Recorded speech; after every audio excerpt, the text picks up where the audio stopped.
আছে ভাই, একটু প্রশ্ন করি। মানে আমি কালকেও আজকেও ২-৩ বার ব্যাক আসছিলাম, বাট ব্যাক স্টেজ ফুল থাকে, আমি ঢুকতে পারি না। ভাই একটু, ফারাজ ভাই একটু দেখেন, ভুল হলে কারেকশন করে দিন।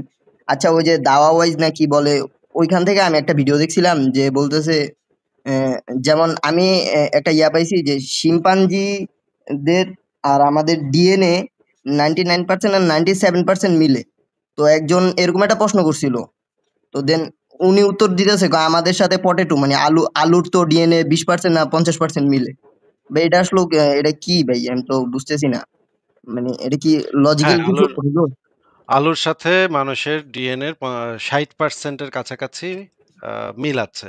তো এইটা দ্বারা কি বোঝাতে চাচ্ছেন যদি একটু বলতেন? ভাই আমি মানে আমি বুঝাতে মানে আমি বুঝতে চাইতেছি ভাই, আসলে এটা কি লজিক্যাল কিছু হইলো ভাই নাকি?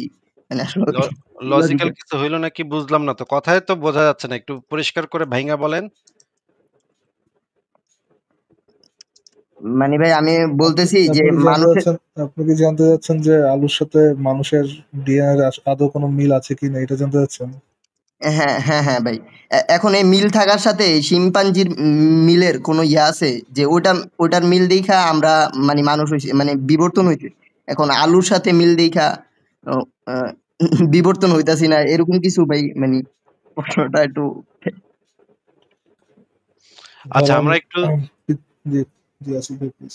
ফারাজ ভাই আমরা একটু ChatGPT কে এই প্রশ্নটা করি এবং ChatGPT কে আমরা এই প্রশ্নটা করে এইখান থেকে আমরা কি কনক্লুশন পেতে পারি সেটার একটা আইডিয়া আমরা করতে পারি। আমরা একটু দেখি ChatGPT কে আমি প্রশ্নটা করলাম। আ সেখান থেকে আমরা একটু দেখি, একটু বড় করে দেই। আ আমি জিজ্ঞেস করেছি, দেখা যাচ্ছে ভাই? ইয়া ভাই আচ্ছা দাঁড়ান এটা একটু সরায় দেই। হ্যাঁ, পর্দাটা হ্যাঁ, এবার ক্লিয়ার পর্দাটা আছে। সরায় দিছি। দেখা যাচ্ছে আমি কি প্রশ্ন করেছি দেখা যাচ্ছে মদন ভাই? মানুষের সাথে ডিএনএ, হ্যাঁ, হ্যাঁ ভাই, দেখা যাচ্ছে ভাই। মোবাইলে তো দেখা যাচ্ছে, আচ্ছা আমি সমস্যা প্রশ্ন নেই। করেছি আলুর সাথে মানুষের ডিএনএ কত ভাগ মিল আছে? মানুষের সাথে আলুর ডিএনএ মিল সাধারণভাবে প্রায় ৬০ ভাগ বলে ধারণা করা হয়। আমি যেটা বলতেছিলাম ৬০ ভাগ সেটাই দেখছেন।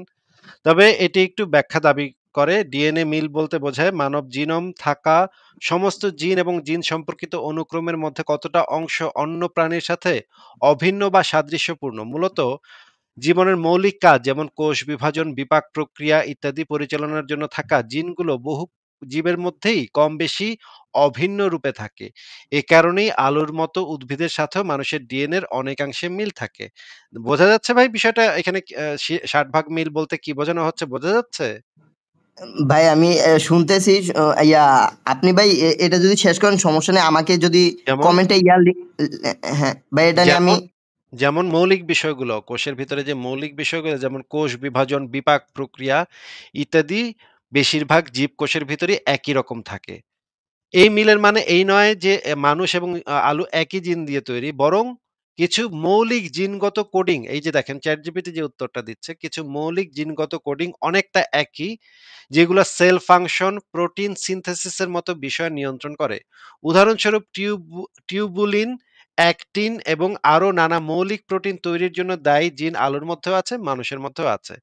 গবেষণায় বিভিন্ন প্রাণীর সাথে মানুষের জিনগত সাদৃশ্য পাওয়া যায়। শিম্পাঞ্জির সাথে প্রায় ৯৮ থেকে ৯৯ ভাগ মিল, বিড়ালের সাথে ৯০ ভাগ মিল, ইঁদুরের সাথে ৮৫ ভাগ মিল, কলার সাথে ৬০ ভাগ মিল, আলুর সাথে আনুমানিক ৬০ ভাগ মিল। ডিএনএ অনুরূপ বা কার্যকরভাবে সাদৃশ্যপূর্ণ।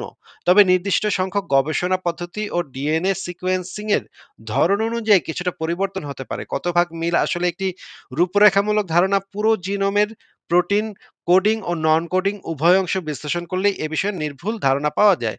সংক্ষেপে আলুর সাথে মানুষের ডিএনএ আনুমানিক ৬০ ভাগ পর্যন্ত মিল আছে, তবে সেটা শুধুমাত্র মৌলিক জৈবিক প্রক্রিয়ার ক্ষেত্রে।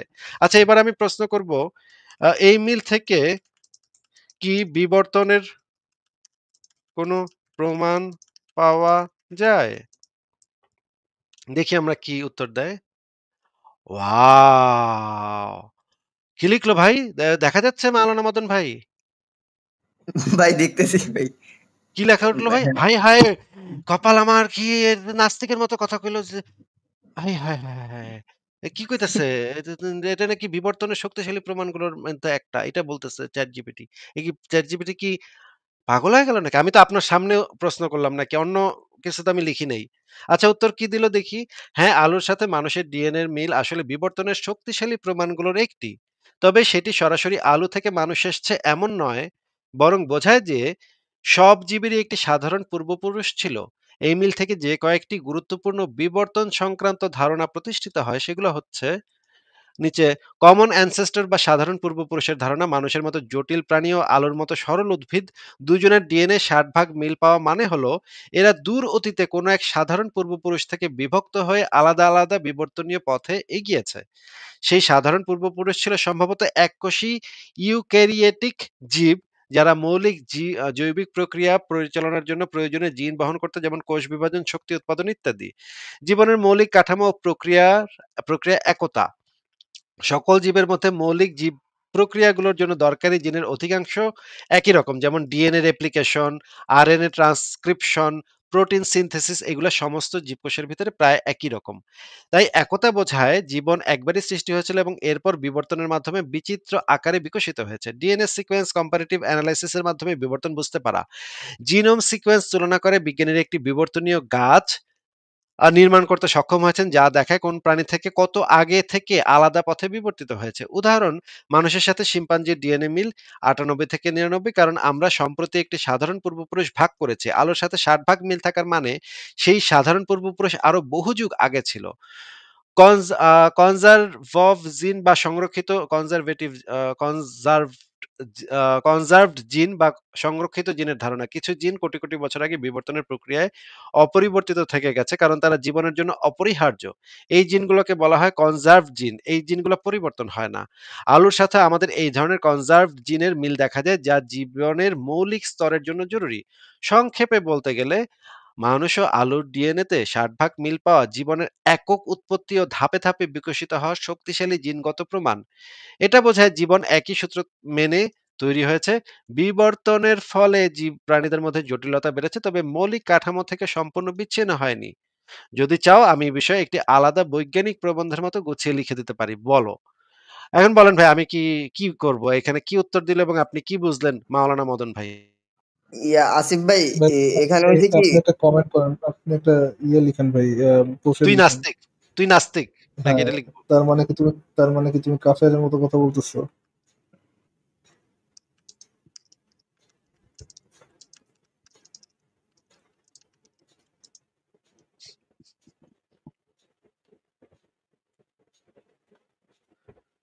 আচ্ছা, আমি একটু বানানে ভুল লিখছি। সে লিখছে যে আমি আসলে নাস্তিকের মতো বা আস্তিকের মতো কোনো অবস্থান থেকে কথা বলছি না। আমি কেবল বৈজ্ঞানিক দৃষ্টিভঙ্গি যাচাইযোগ্য তথ্য তুলে ধরছি। বিজ্ঞান নিজেই কোনো বিশ্বাসের পক্ষে বা বিপক্ষে নয়, বরং প্রমাণ ভিত্তিক বিশ্লেষণ দেয়। ইত্যাদি, ইত্যাদি। সে এখানে ব্যাখ্যা করতেছে তার বিশ্বাস হলো হলো এক জগৎ আর বিজ্ঞান হলো আরেক। আমি কেবল দ্বিতীয়টির তথ্য দিচ্ছি। তুমি চাইলে আমি আধ্যাত্মিক ধর্মীয় ব্যাখ্যাও দিতে পারি। কিন্তু সে বলতেছে আমি শুধুমাত্র যুক্তিযুক্ত যেটা সেটা আমি বললাম। আমি তো কোনো পক্ষ নিচ্ছি না। ফারাজ ভাই, সে বলতেছে সে নাকি কোনো পক্ষ নিচ্ছে না। কিন্তু আমরা তো কনফার্ম সে একটা মুরতাদের মতো কাজ করছে নাকি। 100%। এবং কিন্তু তার কিন্তু কিন্তু তার আসিফ পাল্লা ভাই, তো এই এখন চ্যাট বাজিব হয়ে গেছে। এই চ্যাট জিপিটি কিন্তু দেখুন মুসলিমদেরই কোট করছে, মজা দেখেছেন? মানে এই চ্যাট জিপিটির মানে ইয়েটা, দৃষ্টিভঙ্গিটা আসিফ ভাই, দেখুন মুসলিম দর্শকরা বলবেন। কি একটা মুসিবত ভাই, দুনিয়া জুড়ে নাস্তিক, যেদিকে চাই সেদিকে নাস্তিক, এগুলো কি যে করার দরকার ভাই।